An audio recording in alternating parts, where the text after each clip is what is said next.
열차가 출발하고 나서 시간이 벌써 반 이상 지나갔습니다. 계속 이야기를 나누라 미처 하지 못했지만 자, 차표를 검사하겠습니다. 손님?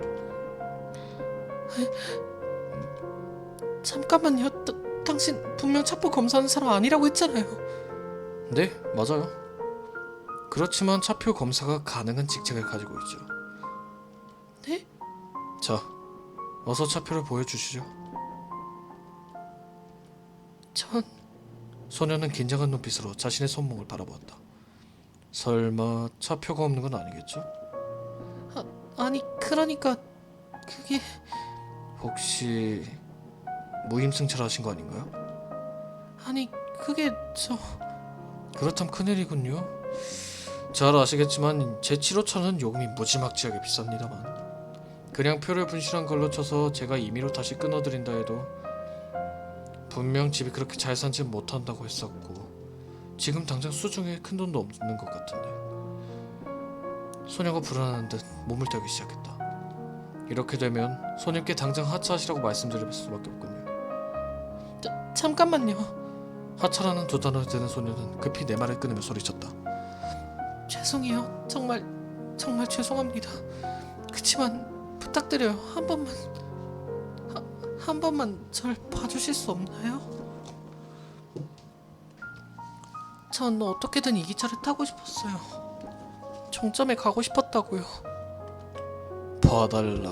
뭐 못해줄 건 없지만 이유는? 마음을 치유하고 싶어요. 그렇게 하지 않으면 전 고통을 견뎌낼 수 없어요. 정말로? 네, 정말이에요. 그렇게 말하면 소녀는 왼손으로 오른쪽 손목을 강하게 쥐었다. 자꾸 손목을 강하게 쥐네. 제발 절 믿어주세요.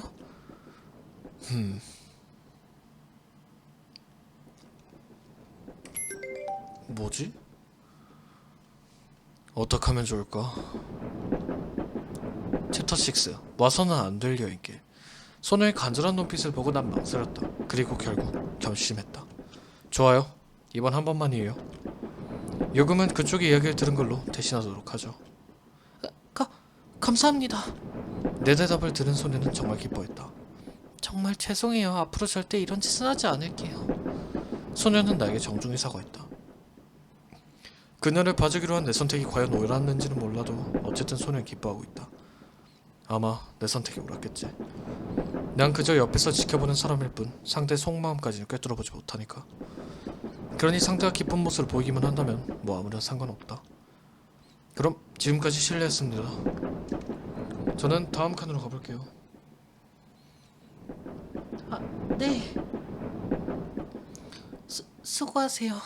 소녀는 일어나서 나에게 공손히 인사를 한 후 다시 자리에 앉았다. 기차 안은 여전히 덜컹거리는 소리로 가득하다. 창밖의 햇빛은 여전히 눈부시다. 소녀는 모자챙을 살짝 잡아당겨 햇빛을 가린다. 처음 만났을 때 모습 그대로다. 이제 좀만 더 있으면 기차는 종점에 도착할 것이다.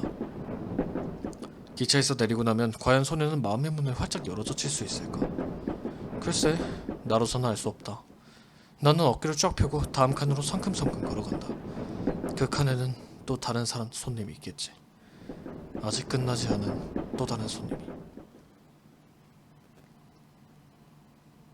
오, 제 7호차 였습니다.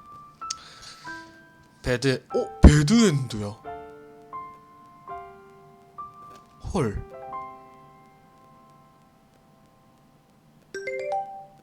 마지막 세이브 파일에 엔딩 분기가 생성되었습니다.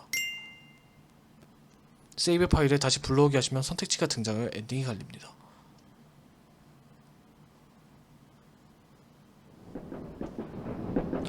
헐. 배드엔드밖에 못 보나봐 원래는 처음에. 자, 내가 생겼어. 마지막 여기?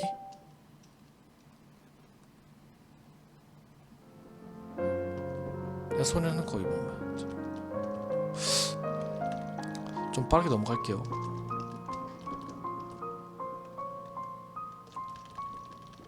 이게 아닌가?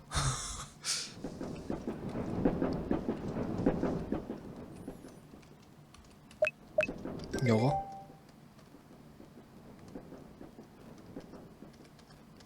고민된다. 봐줄지 말지. 이렇게 돼있네. 거절한다 하자. 생겼네 이렇게. 봐주면은 아까 배든 거절합시다. 뷰가 없다면 챕터 6 곧 뭐라면 그곳에 도착합니다. 표가 없다면 절대 기차에 탑승하실 수 없습니다. 표도 없이 어떻게 기차에 타는지 모르겠지만 소녀의 여행은 여기까지다. 잠깐만요. 소녀는 궁지에 몰린 것을 직감하고 안절부절 못하기 시작했다. 무슨 말을 하고 싶은 거죠? 죄송해요. 정말로. 소녀는 더 이상 솟아날 구멍이 없다고 생각했는지 더 이상 변명하기를 멈췄다. 그리고 나는 잠깐 생각한 뒤 다시 입을 열었다. 좋아. 그럼 이건 어때요? 제가 얘기 하나 해줄까요? 그럼 굳이 종점까지 가지 않더라도 마음이 달라질지도 몰라요. 네? 소녀는 의아하다는 듯 날 쳐다보았다. 허나 내가 다시 표 얘기를 꺼내기 전에 우호적인 표정으로 돌아오자 다소 안심한 듯한 기색을 보였다. 제가 말이죠. 보통은 이렇게 쉽게 얘기를 들려주지 않거든요. 자, 그럼 시작하죠. 네. 소녀는 몸을 똑바로 세우고 바른 자세로 앉았다. 지금부터 생생함을 살리기 위해 1인칭 주인공 시점으로 얘기하도록 할게요. 나는 어릴 적부터 선천성 질병을 알았어요. 때문에 바깥에 오래 나가지 못했고 사람들에게 폐를 끼치고 싶지 않아 부모님과 극히 몇몇의 사람들하고만 지냈죠. 그래서 어릴 적부터 난 주변에 친구가 없었죠. 병은 날이 갈수록 더 심해졌고 7, 8세가 되던 해엔 더 이상 버틸 수 없게 되었어요. 부모님은 나를 더 잘 돌보기 위해 직장을 그만두셨고 나에게 모든 힘을 다 쏟으셨죠. 허나 나는 그저 하루하루 시간을 보내며 최후의 그날만을 기다리고 있었어요. 바로 그때 나는 뜻밖의 한 소녀를 만났죠. 나는 그녀가 계단에서 막 넘어지는 모습을 보았고 깜짝 놀라 단숨에 달려가 그녀를 감쌌어요. 나는 그녀를 잘 일으켜 세워주었죠. 그녀는 고개를 들었고 당황하며 나에게 사과했어요. 바로 그 순간 마치 내 얼굴에 따스한 바람이 스치고 가는 것 같았어요. 이런 비유는 너무 오글거리죠? 아니요. 비록 그녀는 눈을 감고 있었지만 분명 아주 예쁜 얼굴이었어요. 그때 나는 그만 넋을 잃고 정신 나갔었죠. 하지만 곧 정신을 차렸어요. 여자 앞에서 그런 바보 같은 모습을 보일 수 없었기에 소녀는 새어나오는 웃음을 참지 못했다. 또 넘어지지 않게 조심하라고 당부한 후 나는 몸을 돌려 집에 가려고 했어요. 허나 그녀가 조심스럽게 벽을 더듬며 계단을 내려가는 모습을 보고 조금 의아해졌죠. 혹시 넘어진 순간 어딜 다치지 않았을까? 그런 의문을 품고 다시 그녀에게 달려갔어요. 그리고 알았어요. 그녀의 눈이 보이지 않다는 것을. 그리고 머리보다 몸이 먼저 반응했어요. 나도 모르게 말했죠. 이 지역 탐방을 시켜줄 테니 함께 가지 않겠느냐고. 이윽고 대답도 듣지 않고 맘대로 그녀의 손을 낚아채버렸죠. 소녀의 손은 차가웠다. 하지만 의외로 편안했어요. 놀라운 것은 내가 갑자기 이런 무례한 행동을 했음에도 불구하고 손을 뿌리치지 않았다는 것이었죠. 왜였어요? 그렇군요. 소녀는 모자책을 잡아 끌어 얼굴 표정을 가렸다. 그날 이후 그녀와 나는 친구가 되었죠. 이상했죠. 지금껏 난 뭐라든 항상 혼자고 남의 도움을 빌리려 하지 않고 친구도 사귀지 않으려는 사람이라고 스스로 생각했어요. 그렇지 않아요. 저도 그렇게 생각했지만 결국 친구를 사귀게 되었는걸요. 소녀가 입을 열었다. 계속 말씀하세요. 나는 그녀의 과거를 알게 되었어요. 그리고 내가 그녀의 첫 친구라는 것을 알았죠. 그녀와 친구가 된 이후 내 생활에는 많은 변화가 생겼어요. 원래 혼자서만 산책을 나갔었고 혼자서만 책을 읽었었는데 그녀와 만난 후 나는 외출할 때마다 자랑스레 그녀의 손을 잡고 대신 그녀의 눈이 되어주었죠. 책을 읽기도 오로지 나만의 소일거리가 아니었어요. 나는 책 속의 글자를 하나하나 읽어주었고 상상에 빠진 그녀의 얼굴을 바라보았어요. 정말 이상했죠. 분명 내가 그녀가 돕고 뭐라는 거야 이거. 분명 내가 그녀를 돕고 있었는데 마음속에서 즐거움이 솟아나면서 오히려 내가 그녀의 도움을 받는 느낌이었어요. 친구가 있다는 건 정말 멋진 일이구나. 그때 깨달았어요. 그렇구나. 우리는 정말 매일같이 함께했어요. 나는 그녀 마음속에서 어떤 존재였을지 조용한 친구, 친절한 소녀, 자신의 눈 아니면 또 다른 존재? 아니, 그런 것은 별로 중요하지 않았어요. 중요한 것은 내 마음속에 그녀가 그 누구로도 대체할 수 없는 소중한 친구였다는 것이었죠. 귀찮다고 느껴지진 않으셨나요? 아니요. 더 이상 외롭게 살지 않아도 된다는 것을 느꼈고 정말로 즐거웠죠. 곰곰이 생각해봤어요. 나는 무엇 때문에 그녀를 도왔던 것인가? 그녀가 실명한 것이 불쌍해서? 아니, 그럴 리가 없어. 그녀는 누군가 자신을 연민의 태도로 대하는 걸 싫어했지. 만일 내가 그랬다면 그녀는 나를 뿌리쳤을 거고 더 이상 도울 일도 없었을 테지. 그게 아니라 내가 그녀를 처음 만났을 때부터 어떤 애틋한 감정이 싹트기 시작한 거 아니었을까? 나는 고민에 가득 차서 머리를 마구 쥐어뜯었어요. 그런 감정이 뭔지 아직 잘 이해하지 못했기 때문에. 그러나 그녀와 마주보고 있을 때마다 내 얼굴은 붉게 달아올랐어요. 내 이런 감정은 분명 우정을 초월한 것이었죠. 허나 그때 나는 아직 그 감정을 우정이라는 틀에 계속 가둬놓고 있었어요. 왜냐면 나란 녀석은 누군가를 사랑할 처지가 안 된다고 생각했기에.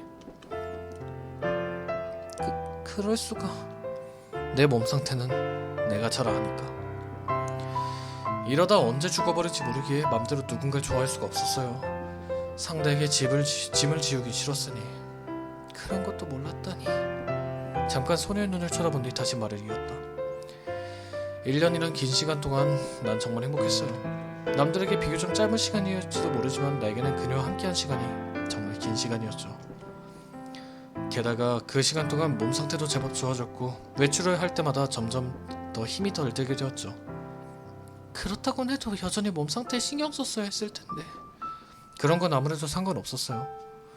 내게 남은 시간이 많지 않았으니까 뭐라든 스스로 결정하고 싶었죠. 게다가 그녀는 나와 함께 외출할 때마다 늘 얼굴에서 웃음이 끊이지 않았으니까 멈출 수 없었어. 어차피 내 몸 상태에 관한 사항을 일절 그녀에게 알려준 적이 없었으니 염려를 살 일도 없었고 난 그녀를 걱정시키고 싶지 않았어요. 기쁨은 나누고 싶었고 고통은 그저 내가 다 끌어안고 싶었죠.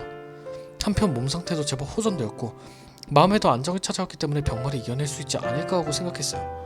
그렇게 이제는 의사도 필요 없어지게 될 거라 생각했는데 얼마 지나지 않아 병이 급속도로 악화되기 시작했어요. 다시 나에게 시간이 얼마 남지 않게 된 거죠. 나는 마지막으로 그녀에게 뭔가 해주고 싶었어요. 나는 걱정이 됐어요. 만약 그냥 혼자 남는다면 그녀는 다시 예전처럼 돼버리고 말겠지. 산책도 나가지 않고 아무것도 하지 않으려 하고 다시 외로운 사람으로 변하겠지. 허나 그녀가 만약 세상을 볼 수 있게 된다면 마음을 고쳐먹고 혼자가 아닌 인생을 살게 될 거야. 친구도 용기 내어 사귀게 될 거고. 나는 이렇게 생각했어요. 그래서 내가 죽은 후에 나는 그녀에게 각막을 기증하기로 했어요. 그날 난 그녀에게 다시 한번 수술을 받아보라고 권했죠. 당연히 내 각막을 주겠다는 말은 하지 않았어요. 그리고 나는 그녀가 제 수술을 받기를 꺼려한다는 사실을 알았어요. 나는 후회했어요. 내가 생각 없이 말한 탓에 그녀가 상처받지 않았는지를. 그래서 나는 다시는 그 얘기를 꺼내지 않기로 했고 그녀는 완전히 상심에 빠졌어요. 그녀는 속으로 분명 날 원망했을 거예요. 내가 쓸데없이 참견해서 안 좋은 기억을 떠올리게 만들어버렸으니까. 아니요, 그렇지 않아요. 아무리 그래도 그녀는 원망하지 않았을 거예요. 그렇게 생각해요? 네. 나는 소녀의 눈을 다시 한번 바라보고 말을 이어갔다. 다시 그 일에 대해 말을 꺼내지 않았지만 그녀는 계속 그 일에 신경 쓰고 있는 것 같았죠. 며칠이 지나고 나서 나는 그녀와 함께 기차를 탔어요. 나는 조금이라도 시간이 남아있을 때 좋아하는 사람과 기차 여행의 추억을 남기고 싶었죠. 그리고 그녀를 데리고 좀 먼 곳으로 떠나보고 싶었죠. 기차 안에서 나는 조심스레 다시는 하지 않기로 했던 그 얘기를 이끌어냈어요. 성가셨을지도 몰라요. 그런 짓은. 나는 쓴웃음을 지었다. 아니요, 그렇지 않아요. 조금도 그렇지 않았어요. 그래요? 아무튼 뜻밖의 그녀가 다시 수술을 받겠다고 말해왔어요. 처음엔 내가 잘못 들은 것이 아닐까 하고 놀랐었어요. 그러나 다시 정신을 차리고 그녀에게 처음이자 마지막으로 거짓말을 했죠. 그녀는 물었어요. 수술이 성공하고 나면 드디어 내 얼굴을 볼 수 있게 되는 거냐고. 내 가슴속은 요동치기 시작했어요. 그녀가 그런 질문을 할지 상상도 못했으니까. 그런 걸 물은 걸 보면 분명 그녀도 당신을 정말 좋아했을 거예요. 정말요? 네, 그리고 나는 제대로 생각해보지도 않고 입에서 나온 대로 마구 짓거리기 시작했어요. 정신을 차려보니 이미 영원히 지킬 수 없는 약속을 해버린 후였죠. 하지만 그런 건 이미 상관없었어요. 그녀가 수술을 다시 받고 됐으니 나는 어디에도 비길 데가 없이 기뻤죠. 그녀의 부모님께는 내가 잘 얘기해줬어요. 또한 요구 조건도 제시했죠. 어떤 요구였는지 알고 싶어요? 여기서 잠깐 입장을 바꿔서 생각해볼까요? 만약 그녀가 갑자기 내 곁을 떠난다면 분명 견디지 못했을 거예요. 나는 계속 그녀를 그리워했을 거고 슬픔 속에서 스스로 헤어나지 못했겠죠. 겨우 1년 만날 친구였을 뿐이지만 망상일지도 모르지만 난 이렇게 생각했어요. 만일 내가 떠나면 그녀도 그렇지 않을까 하고. 망상이 아니에요. 그녀도 그랬을 거예요. 그래서 난 생각했죠. 슬픔 속에서 헤어나오지 못하게 하느니 차라리 내가 존재하지 않았다고 착각하게 만드는 게 낫겠구나. 그래서 나의 부모님, 그녀의 부모님, 의사, 이웃들 모두를 나의 계획에 끌어들였어요. 그녀는 어차피 내 얼굴을 본 적이 없으니 머릿속에서도 금방 날 지워버릴 것이다. 난 그렇게 생각했어요. 그리고 드디어 몸을 가누지 못하는 지경에 이르렀고 별 수 없이 입원하게 됐죠. 하지만 병을 치료하기 위한 입원이 아니었어요. 그저 내가 좀 더 버틸 수 있는 시간을 벌기 위한 거였을 뿐. 입원해 있는 동안 나는 그저 그 계획이 잘 진행되기만을 바랬어요. 계획대로 되기만 한다면 그녀는 새로운 눈을 얻어 나 따위 잊은 채 예전과 다름없는 행복한 삶을 살게 될 거라고 기대했죠. 물론 걱정도 했어요. 나의 마지막 선물이 거부 반응을 일으키지 않고 더 이상 그녀를 절망에 빠뜨리지 않기를. 난 마음속으로 조용히 기도했어요. 최후의 생각까지도 그런 생각을 했단 말이에요. 글쎄, 최후까지라. 사실 난 생각했어요. 그녀가 중간에 모든 것을 알아채버리면 어떡하나. 그런 게 중요한 게 아니잖아요. 그녀가 당신을 잊었을 리가 없어요. 분명 기억했을 거라고요. 아니, 그런 건 중요치 않아. 난 단지 내가 그녀 인생에서 잠시 스쳐갔던 사람쯤이었길 바래요. 왜냐면 나 말고도 그녀를 사랑해주는 사람이 있으니까. 게다가 앞으로도 충분히 그녀를 좋아해줄 많은 사람을 만날 테니. 그렇죠? 자, 이것으로 내 얘기는 끝입니다. 지금까지 한 얘기 어디서 들은 건가요? 글쎄요. 아마 누군가한테서 들었거나 아니면 내가 지어낸 이야기일지도. 뭐 더 할 말이라도 있어요? 바보, 네? 바보. 바보? 당신 아니면 그 이야기 속의 주인공은 정말 바보 천지예요. 소녀는 잠시 침묵한 후 이윽고 큰 소리로 울음을 터뜨렸다. 그런 거짓말 따위 대체 왜? 대체 어째서 그렇게까지 그 소녀에게 모든 걸 다 바친 거죠? 어째서 그렇게까지 뭔가 마음을 다 바쳐 오직 소녀만을 생각해 줬냐고요.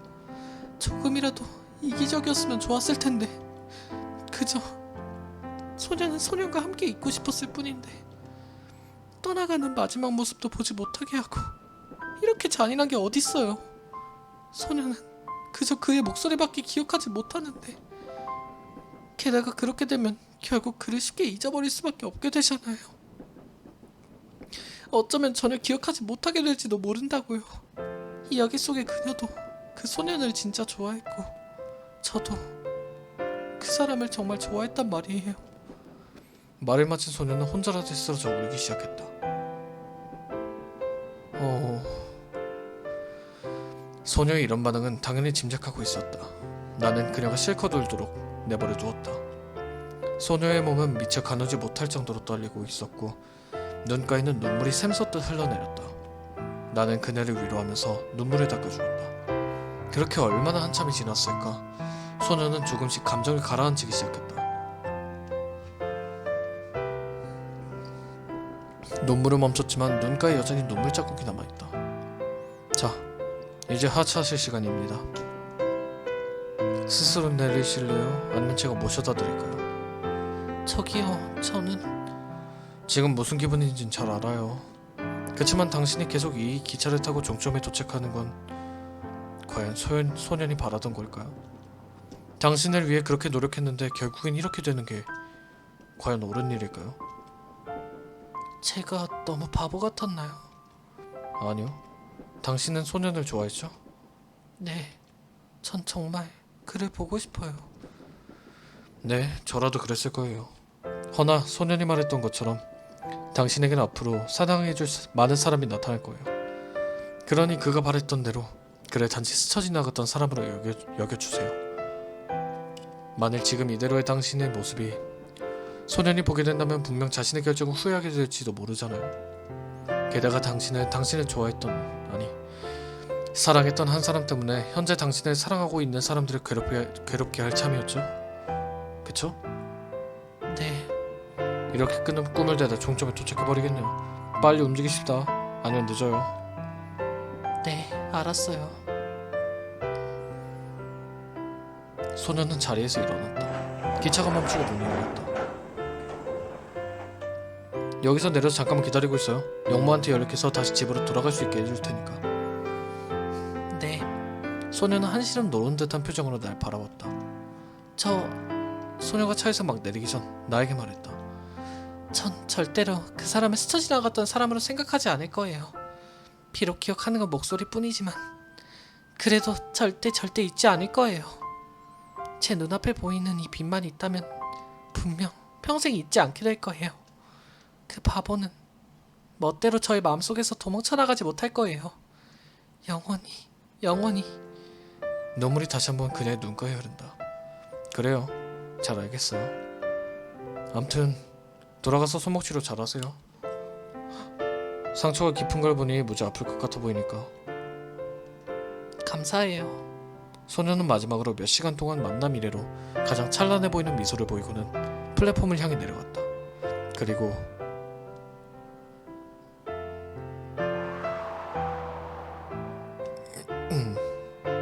그녀의 모습은 바람과 함께 사라졌다.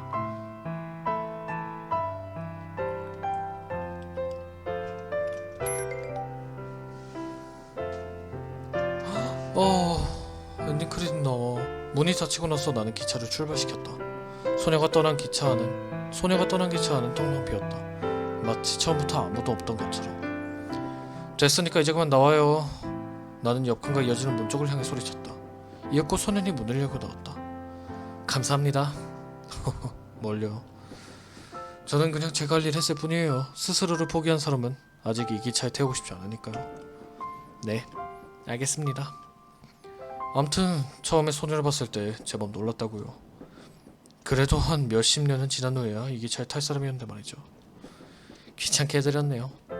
정말 이대로 괜찮아요? 그 아이는 정말 당신을 좋아했다고요? 그렇게 얼굴을 보고 싶어 했는데. 오죽했으면 이 열차에 무임시차까지 했을까. 당신에 대한 생각이 정말 지극했던 것 같은데. 괜찮습니다. 단지 저는 그녀가 앞을 볼 수 있게 된 걸 보기만 해도 좋습니다. 전 아직까지도 누구 좋아하거나 아니면 누군가의 사랑을 받을 자격 따위 없었다고 생각하니까요. 그렇게 부정적이게 생각할 건 없어요. 언제 누가 당신을 사랑해줄지 모르는 거라고요. 그렇담 절 사랑해 주실래요? 농담이에요. 너무 엄숙하게 말씀하시길래 그냥 해본 소리예요.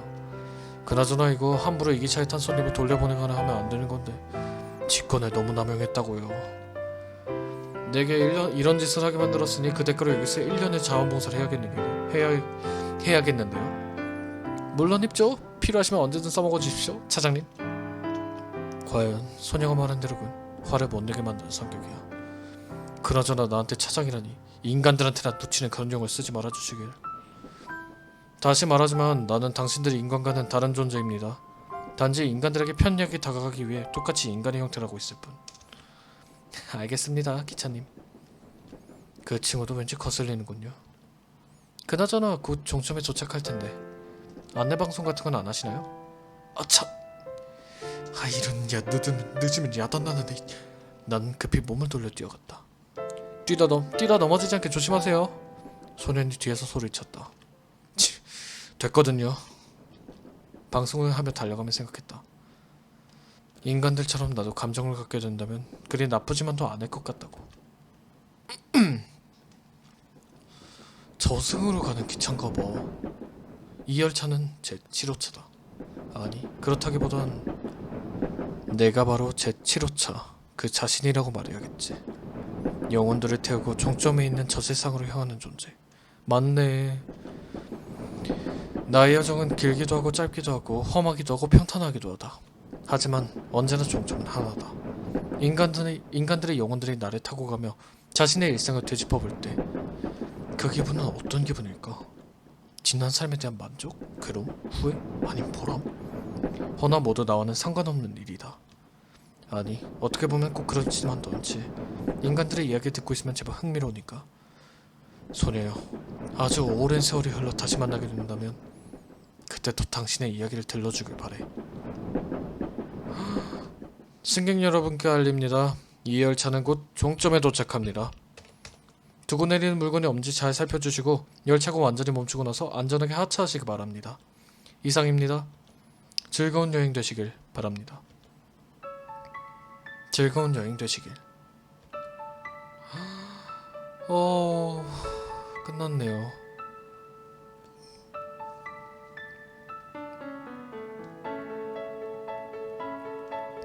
소녀는 결국 죽은 거네. 그럼 제 7호차 핀. 소녀는 결국 Thanks for playing. 소녀는 결국 죽었고 이 차장하고 소년하고 왠지 모르게 친분가 뭐 사이가 좋나봐요. 그래가지고 중간에 얘랑 얘기를 해서 이렇게 내려보낸 것 같은데 소녀가 없어 이제.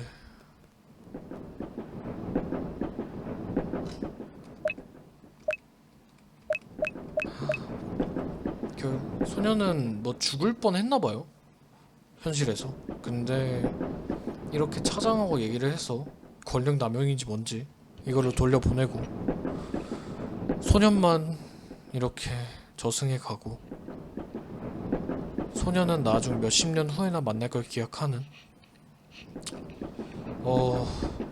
생각보다 무거운 내용이었네요. 자, 제 7호차였습니다. 재밌게 했네요. 눈물이 좀 나와요 솔직히. 그리고 목도 아파요. 지금 목이 장난 아닌데 나중에 호전돼서 돌아오도록 하겠습니다. 제 7호차 그럼 녹화 종료하도록 하겠습니다.